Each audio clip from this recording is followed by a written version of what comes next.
warnanya bagaimana, bentuknya seperti apa, kemudian mungkin beratnya bagaimana, ditanyakan kembali. Kasratu masailihim, banyak tanya, sehingga apa? Dengan banyak tanya inilah yang mempersulit diri mereka sendiri. Waqtilafuhum ala anbiyaihim, yang kedua, menyelisihi apa yang diperintahkan oleh nabi mereka. Kalau bahasa kita itu bangkang, banyak bangkang, kaken nopo bantah kepada nabinya. Kita diperintahkan untuk menjauhi riba, tapi banyak orang yang membantah. Ya kalau saya tidak riba, usaha saya tidak jalan loh. Kalau saya tidak riba, usaha saya macet. Kalau saya tidak riba, saya tidak bisa ini, tidak bisa usaha itu, tidak bisa usaha ini. Banyak tapi, dan ini dua inilah yang membinasakan umat-umat terdahulu. Maka jangan sampai kita terlalu banyak tanya terhadap apa yang sudah Allah perintahkan dan Allah larang bagi kita, dan jangan sampai kita juga terlalu banyak bantah terhadap apa yang Allah Subhanahu wa taala perintahkan dan Allah Subhanahu wa taala larang.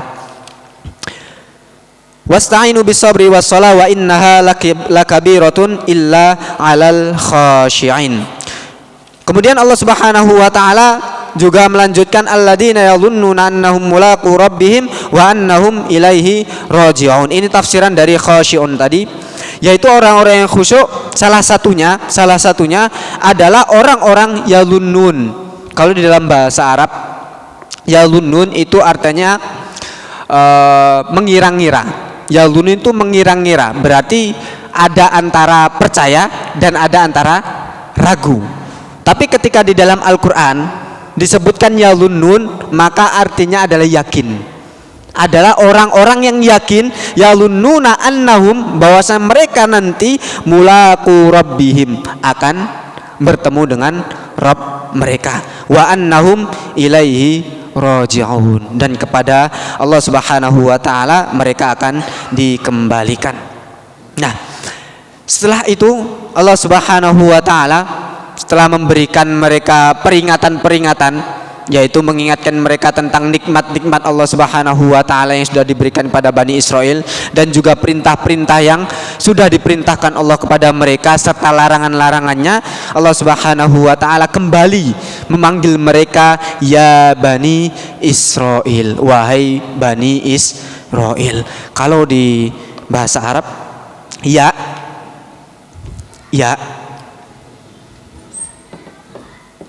itu harfun nida, huruf panggilan. Lil qarib, untuk yang dekat. Lil mutawassit, untuk tengah-tengah, tidak jauh, tidak dekat. Dan lil ba'id, dan juga untuk yang jauh.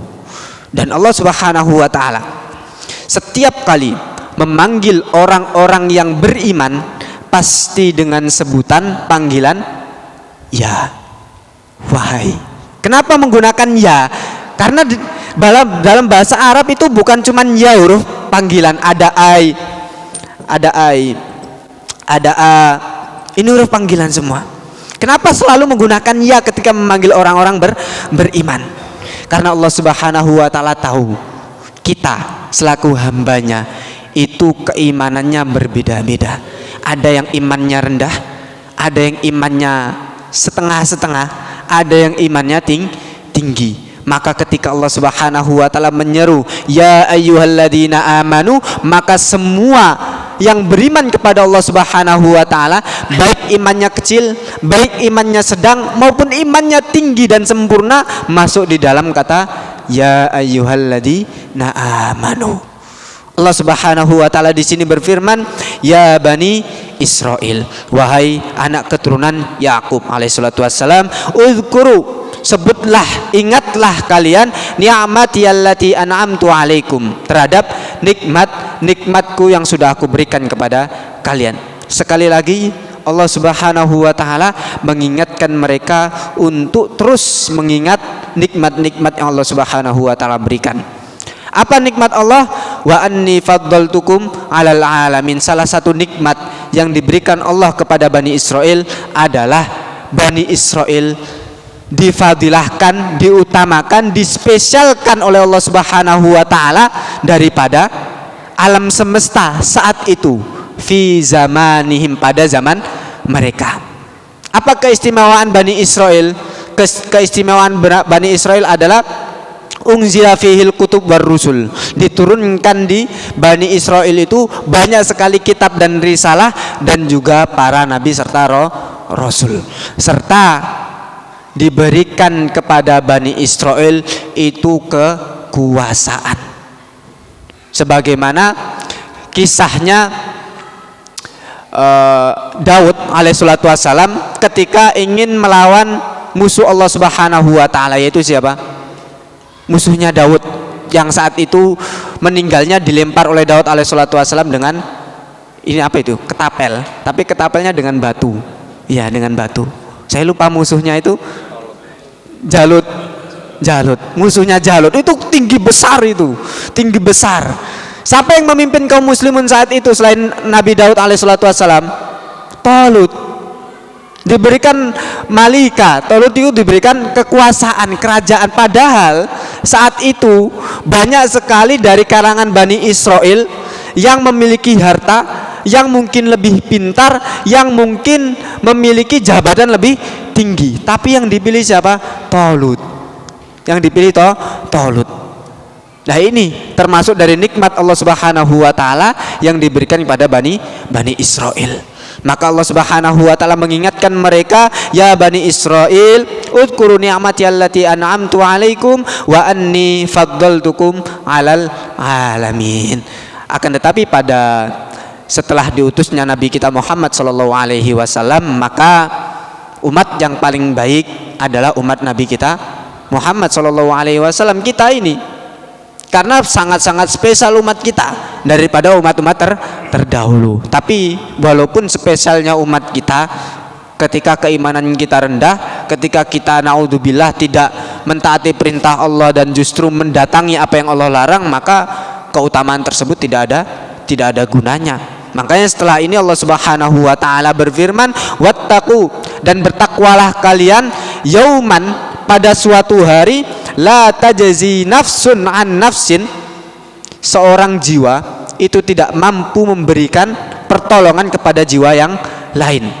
La tajzi nafsun an nafsin syai'an, sesuatu apapun, wala yuqbalu minha syafa'ah, dan tidak diterima dari mereka syafa'ah, yaitu syafaat. Wala yukhadu minha adlun, dan tidak diambil dari mereka itu adlun, tebusan. Walahum yunsarun, dan juga mereka tidak ditolong. Ayat ini diperhatikan Pak, masya Allah sekali ayat ini. Dan ini terjadi di zaman ini. Bagaimana seorang yang melakukan kesalahan, seorang yang memang berbuat jahat, kemudian diberikan pertolongan oleh orang-orang yang licik, oleh orang-orang yang nakal dari tiga hal ini. Pertama, syafaat ini bisa diberikan oleh siapa? Orang dalam, ya kan? Orang dalam memberikan syafaat bisa. Yang kedua, yukhadu minha adlun, tebusan biasanya dari orang siapa? Orang kaya. Kemudian walahum yunsarun, pertolongan dari siapa? Orang yang kuat. Maka kekuatan, harta, jabatan, inilah hal yang mampu menolong manusia di dunia. Tapi nanti di akhirat, tiga hal ini tidak akan mampu menolong manusia sama sekali. Tidak akan mampu bisa menolong manusia. Harta, jabatan maupun kekuatan tidak bisa menolong. Dan yang bisa mendapatkan syafaat ini semua adalah orang-orang yang memang dikhususkan oleh Allah Subhanahu wa taala, terutama umat ini, yaitu dari syafaat Nabi kita Muhammad sallallahu alaihi wasallam. Sudah selesai ya. Wattaqu yawman la tajzi nafsun an nafsin syai'a wa la yuqbalu minha syafa'atu wa la yu'khadhu minha 'adlu wa la hum yunsarun. Maka dari ayat-ayat ini semua jangan sampai kita menjadi seperti Bani Israel yang sudah tahu ilmunya, sudah tahu perintah Allah dan larangan Allah, akan tetapi justru naudzubillah mereka menabrak perintah dan larangan tersebut, sehingga Allah Subhanahu wa taala mengklaim bagi orang-orang yang melanggar perintah Allah, merekalah orang-orang yang tidak mampu mendapatkan syafaat, tidak mampu mendapatkan tebusan, tidak mampu mendapatkan pertolongan dari Rasulnya. Maka Masya Allah sekali, Masya Allah sekali, kita harus beriman pada Rasulullah Sallallahu Alaihi Wasallam sehingga nanti kita mendapatkan syafaatul udma, syafaat terbesar dari Rasulullah Sallallahu Alaihi Wasallam, yang saat itu semua manusia, baik manusia yang pertama yaitu Adam alaihissalatu wassalam sampai nanti manusia yang terakhir, semuanya bingung pada di padang mahsyar, bingung untuk mencari pertolongan, datang ke Nabi Adam, datang ke Nabi Nuh, datang ke Nabi Ibrahim, ke Nabi Musa, ke Nabi Isa, akan tetapi tidak ada yang mampu memberikan pertolongan. Kemudian yang terakhir datang ke Nabi Muhammad sallallahu alaihi wasallam, wa ana, dan akulah, kata Nabi Muhammad sallallahu alaihi wasallam, yang mampu memberikan pertolongan tersebut, sehingga saat itu semua manusia dibebaskan dari padang mahsyar dan masuk ke tahap selanjutnya, yaitu hisab. Maka semoga Allah Subhanahu wa taala memberikan kita kekuatan untuk terus bisa beriman pada Allah dan Rasulnya, dan terus mengikuti apa yang diajarkan Nabiullah Muhammad sallallahu alaihi wasallam kepada kita semua. Amin amin ya rabbal alamin. Jazakumullahu khairan katsiran. Kita cukupkan sampai di sini. Setelah ini kita masuk ke sesi tanya jawab. Wassalamualaikum warahmatullahi wabarakatuh. Alhamdulillah, jazakumullah khairan jaza Ustaz atas penjelasannya, dan alhamdulillah sangat jelas penjelasan keterangan ayat-ayat yang dibacakan tadi. Dan semoga kita semua yang hadir di masjid ini ataupun yang sedang mendengarkan di layar HP mereka dari live streaming LKI bisa mengambil manfaat dari ilmu Allah ini. Amin. Dan acara selanjutnya yaitu sesi tanya jawab. Sebelum sesi tanya jawab ini dimulai, kita break adzan dulu. Tafadhol yang mau adzan.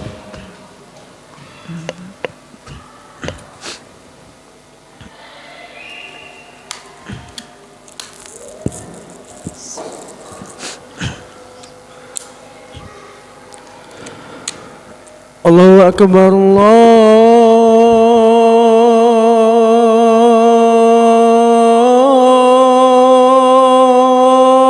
akbar. Allahu akbar,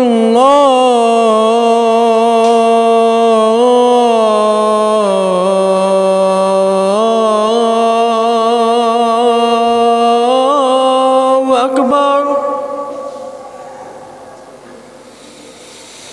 Asyhadu an la ilaha illallah.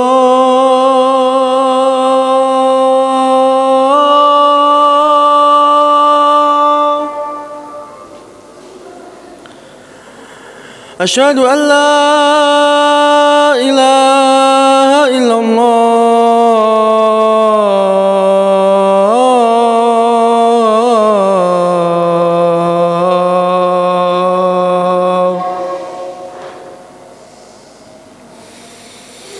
Asyhadu anna Muhammadar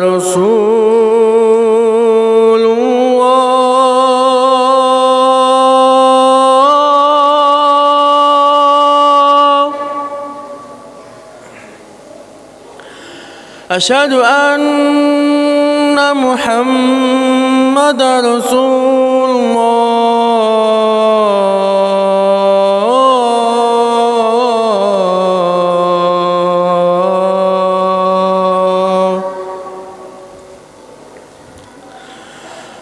Hayya 'alas salah.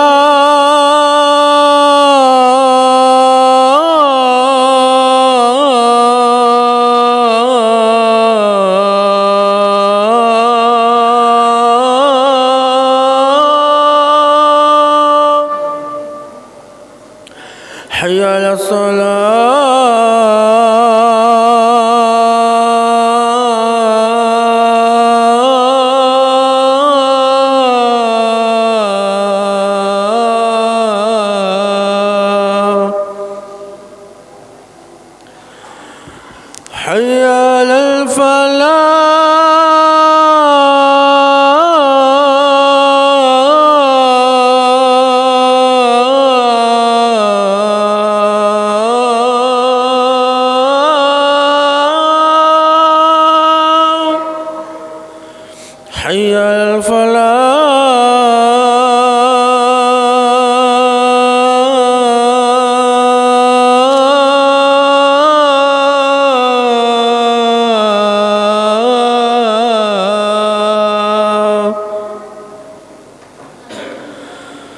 الله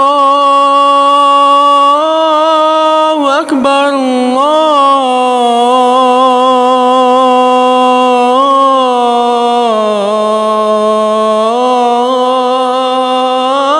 الله أكبر لا إله إلا الله.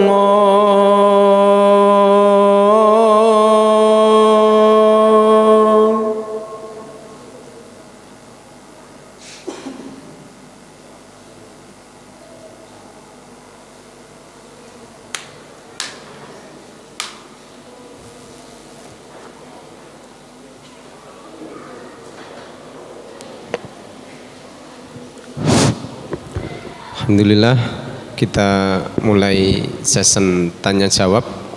Dipersilakan bagi jamaah bapak-bapak atau ibu-ibu yang ingin bertanya tentang penjelasan ayat yang dijelaskan tadi. Monggo dipersilakan. Ada yang tanya?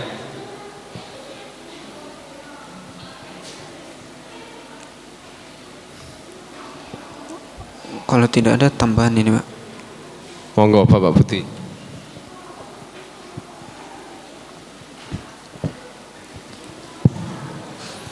Ya, terima kasih. Assalamualaikum warahmatullahi wabarakatuh. Waalaikumsalam warahmatullahi wabarakatuh.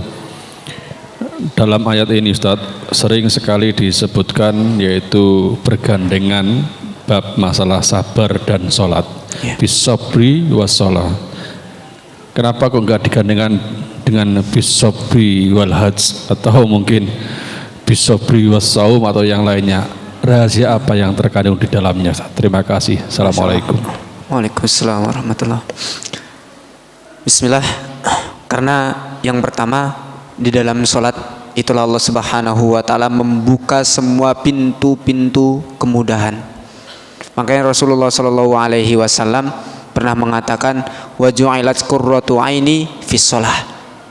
Ketika Rasulullah sallallahu alaihi wasallam punya suatu masalah, beliau salat.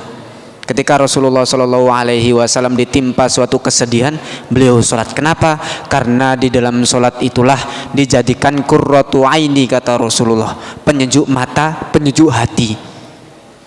Makanya Allah Subhanahu wa taala selalu menyandingkan ketika seorang hamba menginginkan pertolongan dari Allah Subhanahu wa taala bukan hanya sabar, tapi apa? Di samping sabar juga harus diikuti dengan satu amalan yang mana amalan ini menjadi ruknul asas, rukun asas dari syahadat yang kita ucapkan ataupun rukun Islam yang kita yakini.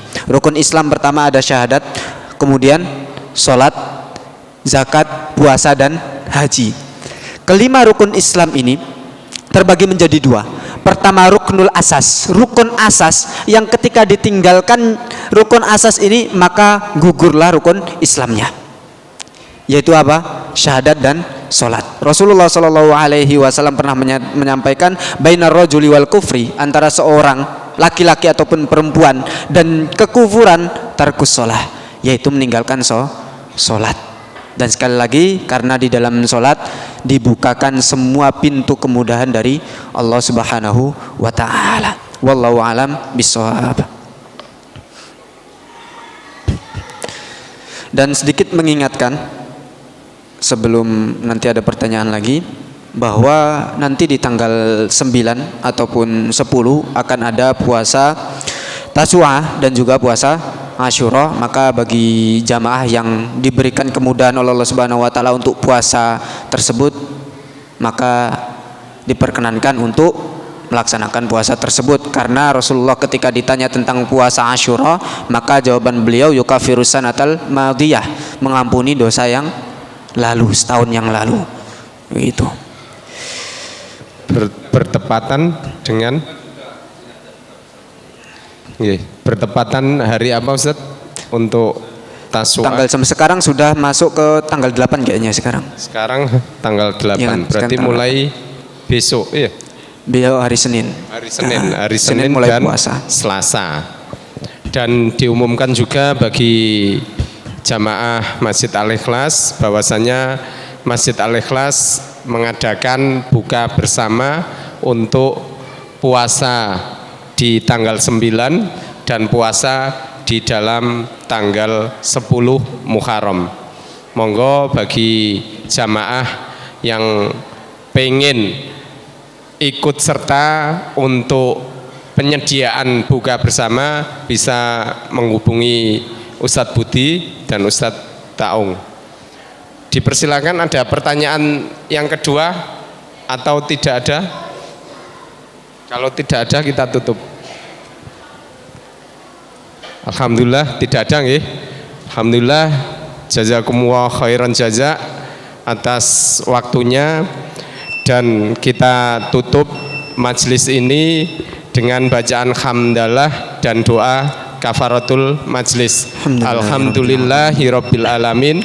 Subhanakallahumma wa bihamdika asyhadu an la ilaha illa anta astaghfiruka wa atubu ilaih. Assalamualaikum warahmatullahi wabarakatuh. Waalaikumsalam warahmatullahi wabarakatuh.